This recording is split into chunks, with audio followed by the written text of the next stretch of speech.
Tip 2, be careful who you invite into the grieving process. Something I had to learn very early on is that our vulnerability can't be accepted by everyone. And there are a lot of people who bang the drum of everyone needs to be vulnerable everywhere that they are, all the time. And if they're not vulnerable all the time, then they're fake. And that's just not how the world works. And that's not healthy. It's not healthy to share everything with everyone. There are safe people, there are unsafe people, and if we think that the wise thing to do is to go up to someone and say, hey, this is everything going on in my life, let me throw it all at you and hope that you receive it well, we're gonna be pretty disappointed. We're setting ourselves up for failure.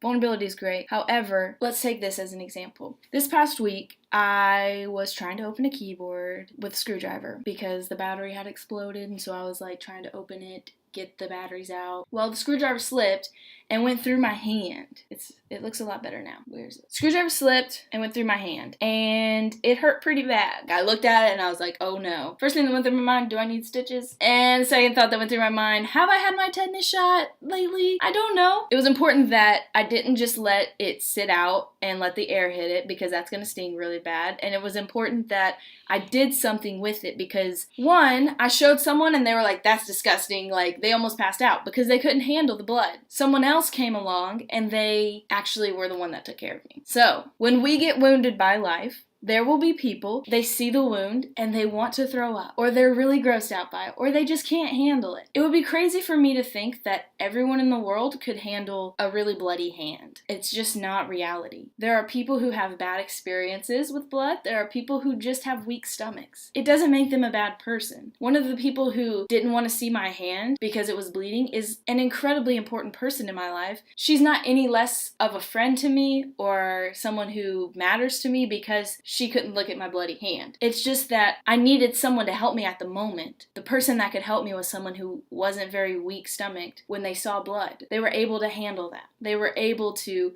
see that part of my skin was gone. They were able to see that something needed to be done quick. They got some alcohol, put a Band-Aid on it, and then I was all right. And I think that's what we need to realize. There are people in our lives, they're just not the person we go to when we have rejection, or when we're just in a season of waiting, or we're in a season of grieving, because we have wounds that need to be taken care of, and they need to be dressed. And if we don't do something about it quick, if we just have people who look at it and don't do anything, they don't speak into our lives, they don't help provide healing into our lives, then those people actually are causing us to get, what happens if you get a cut and you don't do anything about it, you just sit there and bleed? Well, one, you're probably gonna get blood on your clothes, and that's gonna stain, and that's gonna be really disappointing. Two, you could get infected. I'm not a doctor. I'm just kind of guessing what could happen. But something that's really important that could happen is anything can get into that wound. When we have wounds, we are open for anything to come inside. So here's the thing. Are you surrounding yourself with people who are just looking at the wounds and then not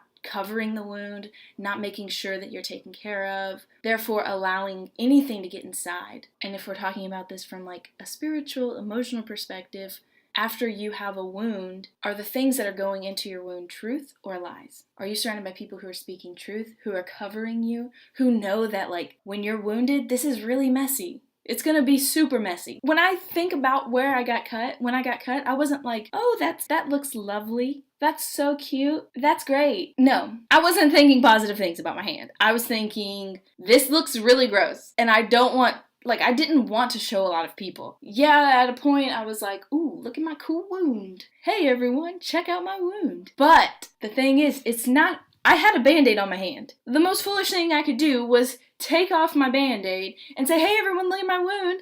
The stickiness of my Band-Aid would come off. And then I have to go get another Band-Aid. I'd be letting air hit my wound. I don't know why I keep calling it a wound, it was just a cut, but wound sounds more serious, and it talks, heart wounds. If I'm like, I have this raw, gross, bloody skin, and air keeps hitting it, that's gonna sting. I need people who come along with some Band-Aids and say, hey, keep that thing covered. I've seen what's under there. I know it stinks. I know you want to show everyone. I know that it's not fair that the screwdriver went through your hand. You were just trying to help that keyboard. It's important that we surround ourselves with people who can handle it, who can stomach our pain. Not everyone can, and that doesn't make them a bad person.